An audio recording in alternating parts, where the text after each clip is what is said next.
Y desde luego vamos a hablar del informe, el cuarto informe de gobierno del gobernador Erubiel Ávila Villegas. En realidad vamos a hablar ligeramente porque queremos tratar un tema específico, quizás uno con actores políticos y otro con la propia población, con ustedes. Pues de entrada creo que el formato que utilizan no permite en realidad enterarse cómo está la situación del Estado de México, ¿no? Sí, la verdad es que, bueno, lo que hicieron ahora fue enviarlo por escrito, como ya ocurrió en otros años, ¿no? Va el secretario general de gobierno, en realidad, pues él no habla del informe porque lo entrega por escrito, y después el gobernador emite un mensaje en televisión mexiquense, pues en una innovadora, dicen ellos, forma de dar a conocer, donde habla un poco y muestra videos de los supuestos avances. Un informe donde, bueno, habla de logros, acciones, pero me parece que faltó pues autocrítica. Sí, yo creo que ellos incluso lo denominan informe de resultados y efectivamente hablan de los resultados, pero un informe para que sea completo también tiene que hablar de las condiciones generales en que se encuentra el Estado de México, y en ese sentido sí fue muy omiso. No sabemos cómo está. Por ejemplo, no se refirió a la cuestión de la pobreza, que creció muchísimo. Aquí lo hemos señalado, lo hemos criticado mucho, porque es una cuestión, el gobierno tiene como principal función ver el mejoramiento de la calidad de vida de la gente, ¿no? Y aquí ese es 1 millón, no se le hizo necesario 1.200.000 nuevos pobres, no se le hizo tema para tratarlo en su informe. Me parece que hay una omisión, pero además tampoco habló de los problemas de OHL, del sistema de videovigilancia. Hubo muchas omisiones que el formato no lo permitía, yo creo, ¿no? Sí, era pues un formato hecho para lucimiento, sí, evidentemente, del gobernador del estado, donde, bueno, hablaba de acciones que había emprendido, de logros y demás, y sí hace una mención en materia de seguridad donde señala pues que no está conforme con lo que se ha logrado e incluso instruye a su equipo a que redoble esfuerzos y a que trabaje más en este tema. Pero me parece que pues sí faltó hablar un poco más de esto, sobre todo porque es el principal problema que está lacerando a toda la sociedad. A mí me preocupa un dato, parece irrelevante, pero que tiene mucho que ver porque siembra dudas sobre si los datos que manejó son ciertos. Él, por ejemplo, dijo que seguramente le dieron ese dato mal equivocado, eso es falso, no es cierto, de que el Estado de México es el primer productor en aguacate en el país, pero eso no está lejísimo. El primer lugar es el Estado de México está en primer lugar, en quinto lugar como productor de aguacate. El primer lugar lo tiene Michoacán con 1.130.000 toneladas al año. El Estado de México no llega a 30.000. Entonces, es grave que el gobernador no esté informado, que sus colaboradores le engañen, le mientan, y él también vaya a engañar a la gente diciendo que somos el primer productor de aguacate. Estamos muy lejos. ¿Qué va de 30.000 toneladas a 1.130.000 que tiene Michoacán? Sí, no, evidentemente. Entonces, pone en duda que pudiera haber otros datos igualmente así de... Claro, o sea, es un ejemplo para mostrar que así como ese dato no es cierto, puede haber otros, y eso sería muy grave, que este informe no traiga datos certeros, a menos que él se hubiera equivocado en su momento y que en lugar de decir el dato que le dieron, pues haya mencionado otro erróneo. Habla también de que ya cumplió el 87% de sus compromisos, y bueno, pues habría que recordar, nosotros le vamos a preguntar a la gente también, ¿qué recuerda, qué gran obra, qué acción recuerda o se puede señalar del gobierno de Erubiel Ávila? Porque pues 87%, y la verdad es que no se ve gran avance. Las grandes obras, bueno, sobre todo en infraestructura y demás, son con recursos federales. Lo que pasa es que también creo que fue sincero en ese sentido, diciendo que entre esos tantos miles de compromisos que ya cumplió,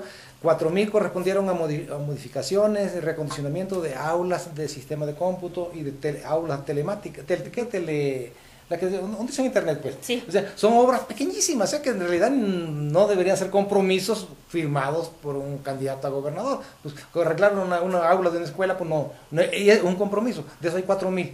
Sí, eso es, la verdad es que es bastante, ¿no? Aquí también lo que es... Y al otro día, bueno, ayer hizo un ejercicio de una mesa donde pues había varios periodistas, una representante estudiante también, donde le hacían preguntas que la gente hizo llegar vía redes sociales. Me parece que hubo mucha complacencia hacia el Ejecutivo, ¿no? Creo que pudo haber un poco más, tratar de preguntarle más, tratar de meter un poco más de cuestionamientos. Había muchos interesantes en redes que hacía la gente, porque también no es por pegarle al gobernador, creo que se tiene que quedar muy claro para la gente del gobierno. Aquí lo importante es que ese tipo de cuestionamientos le harían ver al gobernador la realidad del Estado de México que él difícilmente puede conocer, porque no la vive todos los días. Él vive en otra realidad porque, bueno, tiene seguridad, su familia tiene empleo, tiene un buen salario y demás, pero sería muy bueno que conociera lo que opina la gente realmente, para que en estos 2 años que le faltan, pues pueda hacer un mejor trabajo. No lo tienen por qué ver como golpeteo, sino como una oportunidad. Sí. Yo creo que incluso los que participaron para hacerle pregunta y comentar, no conocen la realidad del Estado de México. Además. Los acusan de que son vendidos, que son mercenarios, que en tantas cosas, que les dieron dinero. Yo no creo en eso, yo creo más bien que no conocen los temas, y el único que sí es experimentado es Ricardo Alemán. Pero Ricardo Alemán está atado porque él cobra como 200,000 pesos en televisión mexiquense por unos programas que tiene, y de luego pues eso le impide ser crítico, ser combativo en una de las preguntas. Eso se entiende. Y el resto se ve que no sabía dónde estaban parados.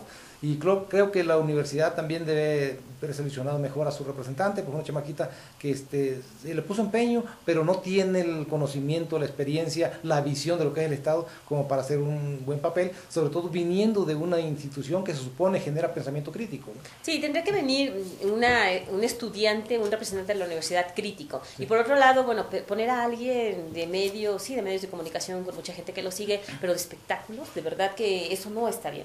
Pero bueno, por otro lado, también queremos mencionar la polémica que se generó por el tema de secuestro entre Isabel Miranda, quien es una activista muy importante, y el procurador mexiquense. Sí, aquí lo que se puso en claro es que los secuestros no han bajado mucho.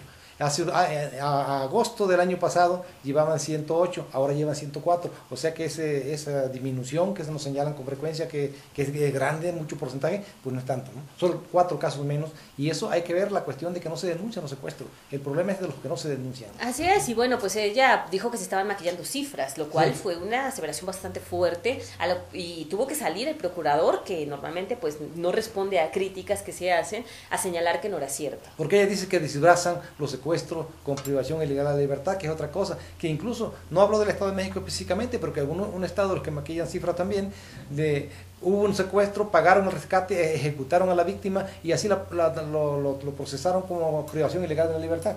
Entonces son dos cosas diferentes por la pena que lleva un delito y que lleva el otro. Sí, y además porque, bueno, eso obligó al procurador a salir a decir pues cuántos secuestros van, porque luego la verdad tratan de no dar las cifras, pero bueno, es que también hablan ellos de los secuestros que se están denunciando. La verdad es que es un delito tan grave, tan delicado, que muchas veces no se denuncia. Hay que recordar lo que pasó con el líder municipal en Lubianos del PRD. Hay gente que dice que todavía no lo encuentran, que lo levantaron y se lo llevaron, y como no hubo denuncia, la Procuraduría no lo cuenta como secuestro en este caso, por ejemplo. Exactamente. ¿No? Y también queremos referirnos a la Cámara con sus nombramientos, ¿no? Así es, la legislatura nombró por mayoría, porque hubo desacuerdo ahí con el PRD, el PT y una parte de Morena. Nuevamente ratifica por 4 años al secretario de Asuntos Parlamentarios, Javier Domínguez, quien ya tiene cerca de 20 años en ese cargo, y a Victorino Barrios Dávalos como contralor, quien tiene unos 12 años.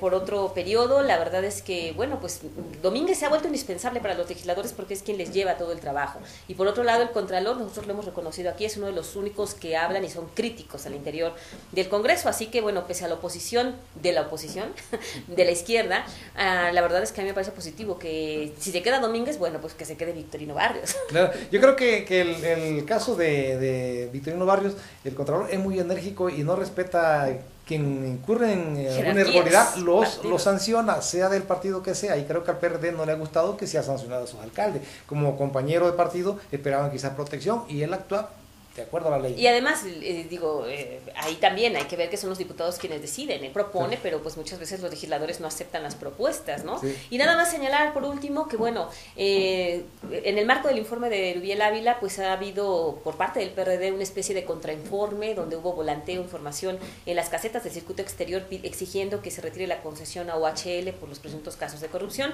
Y también en redes, pues ha habido una fuerte campaña revirando todos los señalamientos que hace el gobernador. Y lo que llama la atención aquí es que el PRD está activo en eso, el PRI muy activo defendiendo al gobernador, porque cada uno está en su papel, sí, pero claro, ¿dónde están los otros partidos? ¿Qué está pasando con los otros? Ya no digo de oposición, ni Nueva Alianza, ni el Verde, ningún otro partido se comprometió, parece que no les importó el informe, y eso es muy grave. Sí, claro. ¿No? Pero bueno, vamos a un corte y regresamos.